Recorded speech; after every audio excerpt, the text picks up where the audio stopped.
Hello friends, welcome to DS classes. और आज हम स्टार्ट करने वाले हैं बीएससी फाइनल ईयर का third paper. BSc final third year का थर्ड पेपर डिस्कस करने वाले हैं। फिजिक्स का मॉडल पेपर है।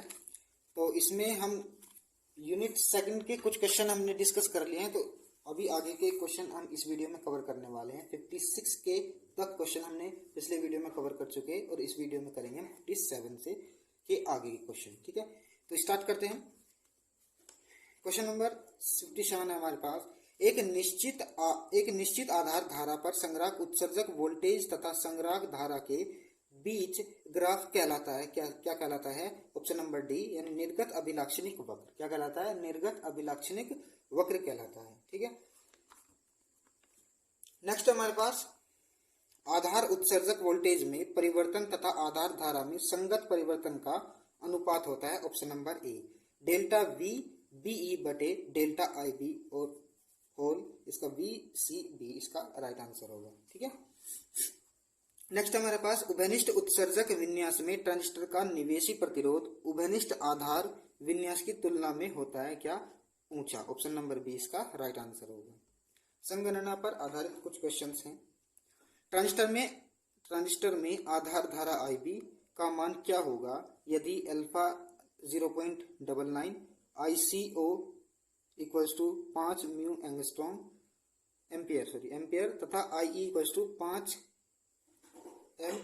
एम्पियर। तो इसका जो राइट आंसर होगा ऑप्शन नंबर सी इसका राइट आंसर होगा, 45 म्यू एम्पियर। ठीक है, तो नेक्स्ट है हमारे पास NPN ट्रांजिस्टर में उत्सर्जक धारा का मान 10 mA है यदि 0.5% आवेश वाहक आधार के कोटरों के साथ पुनर्संयोजित हो जाते हैं तो संग्राहक धारा का मान क्या होगा? ये होगा डी इक्वल्स टू, यानी डी का ऑप्शन नंबर डी इसका राइट आंसर होगा 9.95 mA। ठीक है, तो नेक्स्ट हमारे पास एक ट्रांजिस्टर के धारा लाभ अल्फा का मान 0.98 है।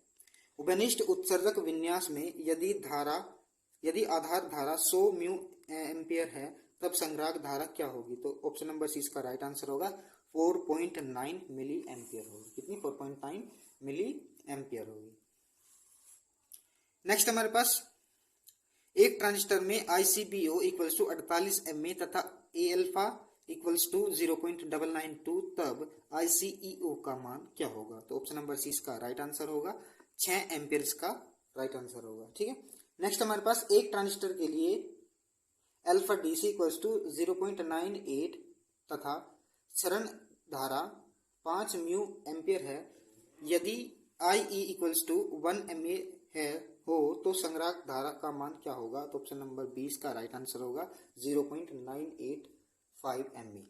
ठीक है, नेक्स्ट हमारे पास ट्रांजिस्टर परिपथ में IB इक्वल्स टू 105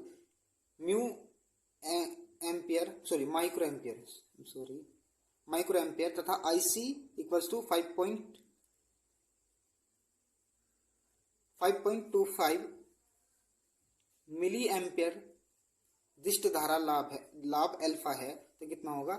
0.98 होगा। कितना? 0.98 होगा। ठीक है, उभयनिष्ठ आधार CB यानी कॉमन बेस विन्यास में जुड़े ट्रांजिस्टर की उत्सर्जक धारा में 2 मिली एम्पियर का परिवर्तन होता है। संग्राहक धारा में कितना परिवर्तन होगा जबकि बीटा इक्वल्स टू दिया गया 50? तो ऑप्शन नंबर सी इसका राइट आंसर होगा 1.96 मिली एम्पियर होगा। ठीक है, नेक्स्ट है किसी ट्रांजिस्टर के नियतांक अल्फा का मान 0.95 है। उभयनिष्ठ उत्सर्जक व्यवस्था में आधार धारा में 0.4 मिली एम्पियर के परिवर्तन के गुणांक संग्राहक धारा में कितना परिवर्तन होगा?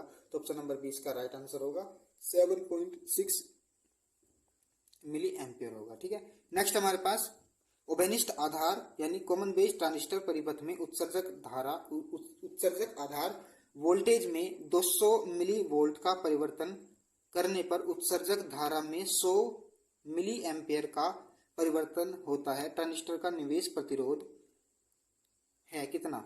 2 ओम। कितना है? 2 ओम। नेक्स्ट हमारे पास एकल संधि ट्रांजिस्टर के दोनों आधारों के बीच का प्रतिरोध 10 किलो ओम है और उत्सर्जक तथा आधार 2 के बीच प्रतिरोध 4 किलो ओम है। इसका दूरवर्ती अनुपात कितना होगा? 4 ऑप्शन नंबर इसका राइट आंसर होगा 0.6। ठीक है। नेक्स्ट हमारे पास एक ट्रांजिस्टर के लिए सीई विन्यास में एक विशेष कार्यकारी बिंदु पर एच प्रचलों के मान निम्न दिए गए हैं। तो H equals to 2000 ohm, H R equals to 10⁻³ और एच एफ इक्वल्स टू 50 और H O E equals to दे रखा 10⁻⁴ म्यू ओम इनवर्स। ठीक है। ट्रांजिस्टर में देखा गया प्रत्यवर्ती धारा AC load R L equals to 1000 ohm है। निवेशी प्रतिबाधा तथा धारा लाभ ज्ञात करनी है। निवेशी प्रतिबाधा और धारा लाभ कितनी होगी? तो ऑप्शन नंबर ए इसका राइट आंसर होगा 1955 ओम निवेशी प्रतिबाधा और धारा लाभ होगा इसका 55। कितना होगा? 55 इसका लाभ होगा।